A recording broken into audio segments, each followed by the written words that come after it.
Namaste. Welcome back, beautiful souls. This is the tarot card reading of the year for the High Priestess. So, whether this is your card of the year by numerological calculation or your life path card, your birth card, I hope that there is something inspirational in this message for you today.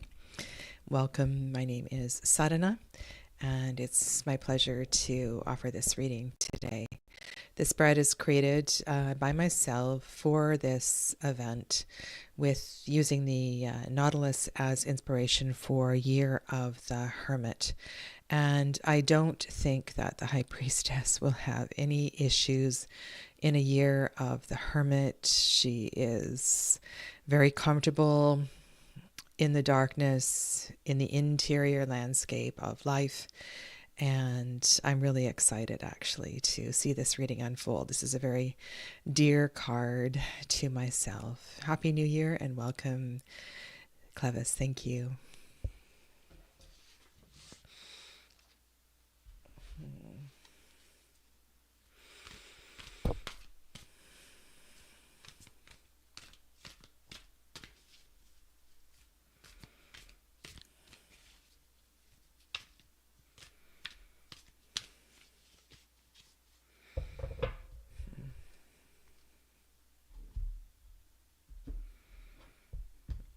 The deck, if you're unfamiliar with it, is linked below. It is the Solara Occulto Tarot. And there we have the Fool jumping into the abyss, or this actually looks like it reminds me of the Karate Kid, very old movie. Almost like there's actually a yoga pose, a dance of Krishna pose. And the Fool stands here balancing carefully. And maybe that's all it is a balance, a dance with life. Namaste. Welcome, Amelia. Ooh, what a wonderful, wonderful way to welcome the new year with the Aurora Borealis.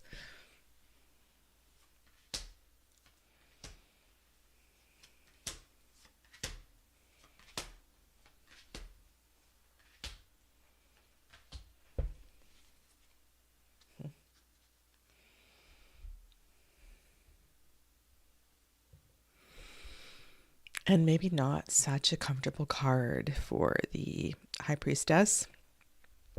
Very muggle, worldish kind of card. And I can see the High Priestess feeling much like the older man on the outside, looking in and being quite comfortable there on the outside. Hi, Joan. Welcome. So let's dive into this, shall we?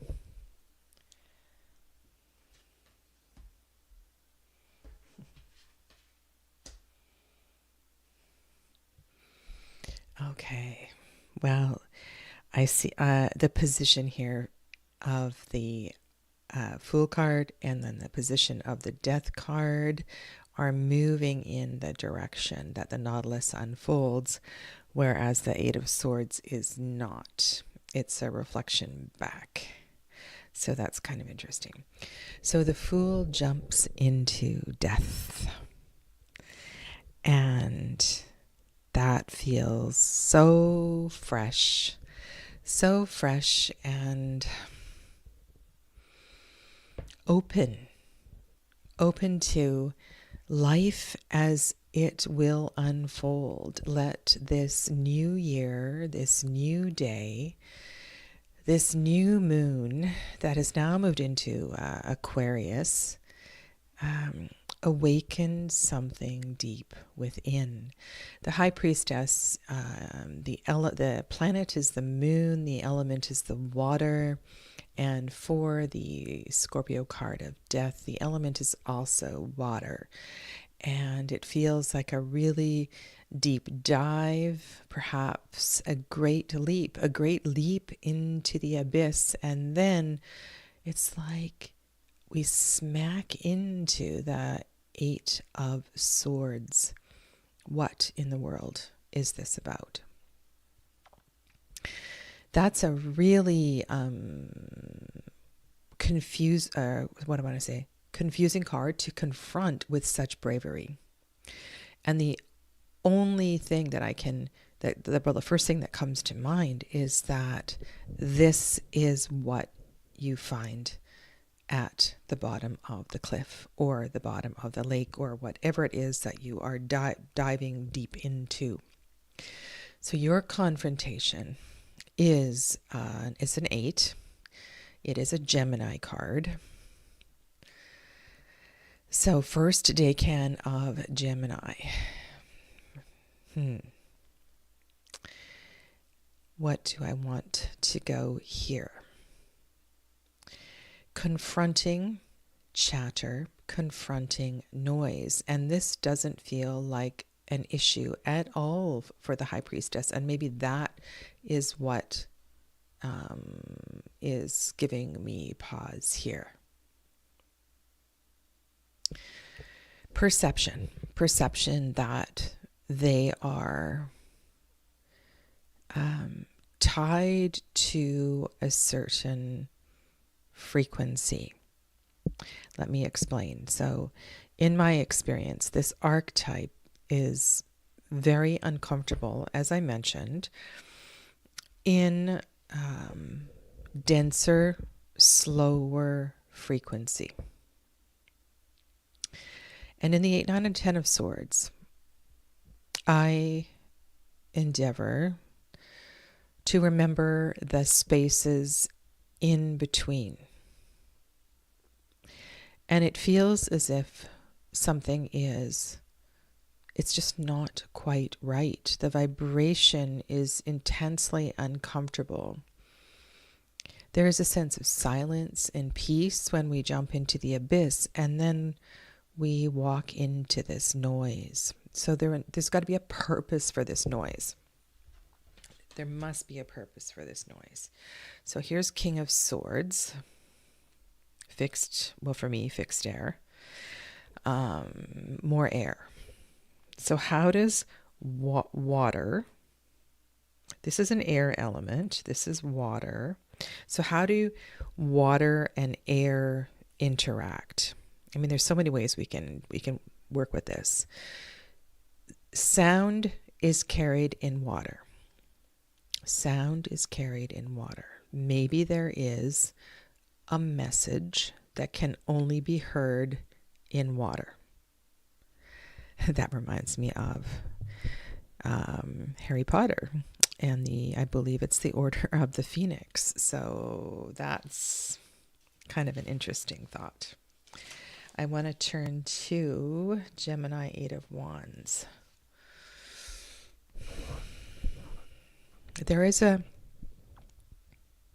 So while you are immensely comfortable in the dark, wandering, doing self-study, self-reflection, something is, or you have the perception that something is holding you back. Ooh, these are good observations. Cloud is fog. Sound is muffled in water. It's not entirely clear. So I wanted to focus on just for a second on the 8 of Swords and this idea that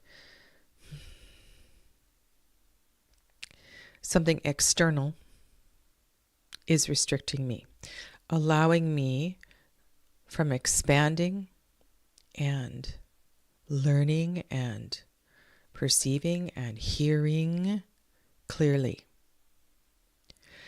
And so this is an interesting point, and I would jot this down and find your own language around it. But what is my greatest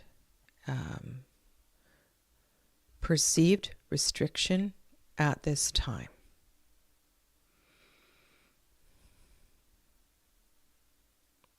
And that restriction is making your path less clear. In your heart of hearts, you know your path.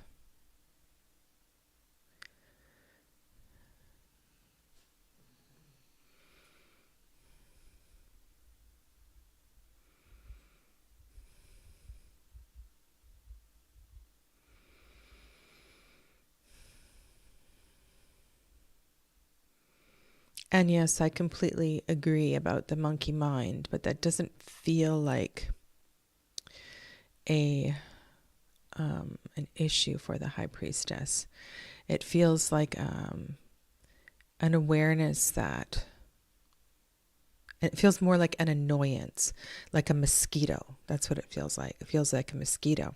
And then we move into the energy of the King of Swords, which is clear sight and wisdom and intelligence and the ability to rise above, trusting in an angelic frequency. You can see this is a really unusual King of Swords, the angel holding the back of the King of Swords. We don't have a forward-facing one. We have a side-facing King of Swords. So the right side of the face is concealed. We see the intuitive side. The intuitive side is open. There's a willingness to connect to spirit. It's almost as if the sword of the King of Swords pierces through all of that energy above. So this card, Eight of Swords, it just doesn't fit. And I would suggest that you lean into the energy of Jupiter, this expansive guru planet that is full of wisdom and insight, and that you dig deep and allow that energy to just expand, because something within you is ready to expand. And sometimes when a card just doesn't fit in a story, if you lean into the planetary energy, you can get something from there.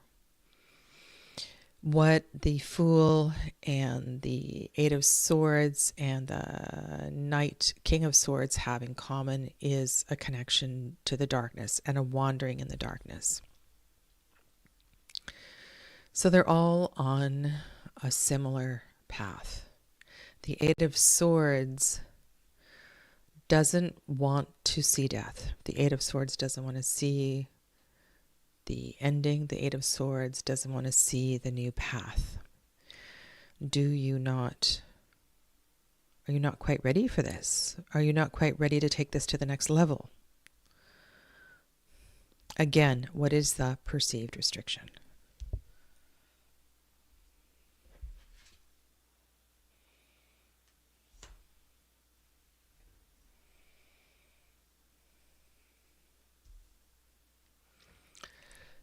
Is the perceived restriction a relationship? Question.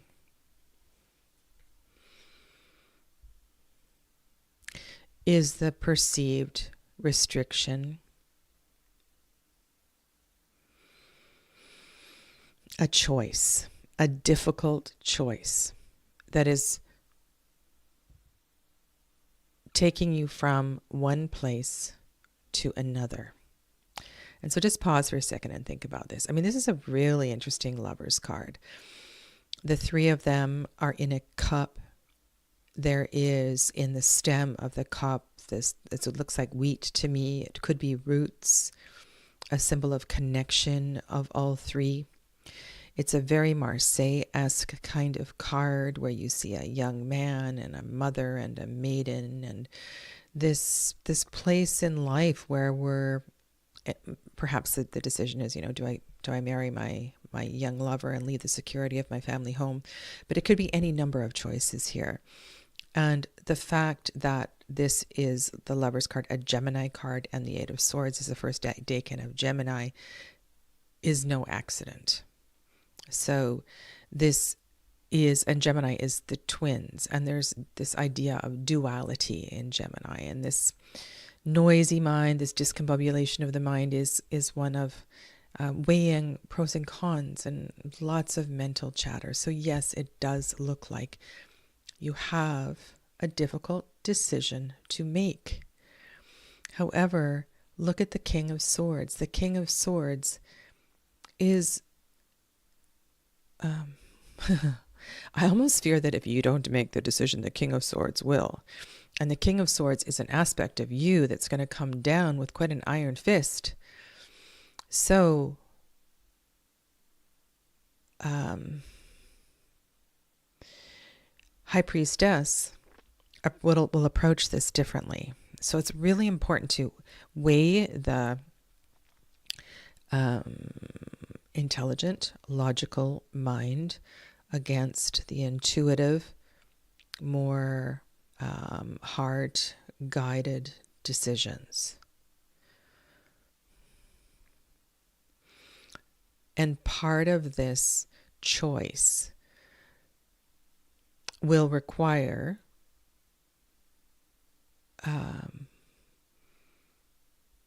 something very new. You're not going to be taking the current situation with you. Death. You've got the death card here.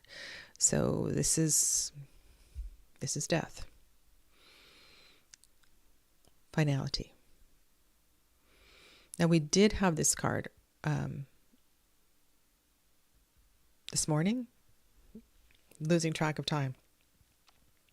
And yes, death does. Yes, the scythe does reap as well. So I think the message here is that if you are able to make that decision, and I love the wheat that's in the cup. It's like if you are able to make that decision, then something's ready. Something's going to grow. What's over here? Growth.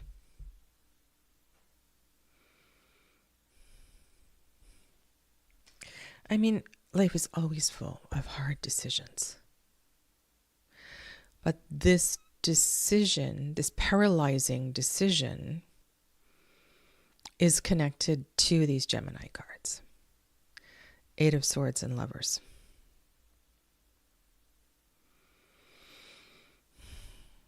I feel like you, an aspect of you, I mean, Lovers in more contemporary tarot decks really feels like it's about embracing all of you. Your dark, your light, your whole, loving yourself as you are, being free to be you. And in this chalice here, in this Lover's card, all of the generations gather. We honor the whole. There is no decision. We are one. And that's something the High Priestess understands. So I don't think this feels more like an interruption than something really serious. 3 is a 3, right? So this is a big 3 year, 369. Yeah. Hi, Saskia. Welcome. Yeah, it does. It just feels like an interruption, a rather annoying interruption. But pay attention to those interruptions. That interruption will have you questioning what you're doing. That's for sure. Oh, this is so exciting. I just want to barrel on ahead. Okay, but I have set up a structure for these readings. And if it is resonating, please join me for part 2. And I'm going to start this as soon as possible because I feel like I'm on a roll. Here is the link for part 2. And if this is your life path or your birth number, be sure to leave me a comment because this is a wonderful story that's unfolding. I'll see you soon. Take care. Namaste and Happy New Year to you all.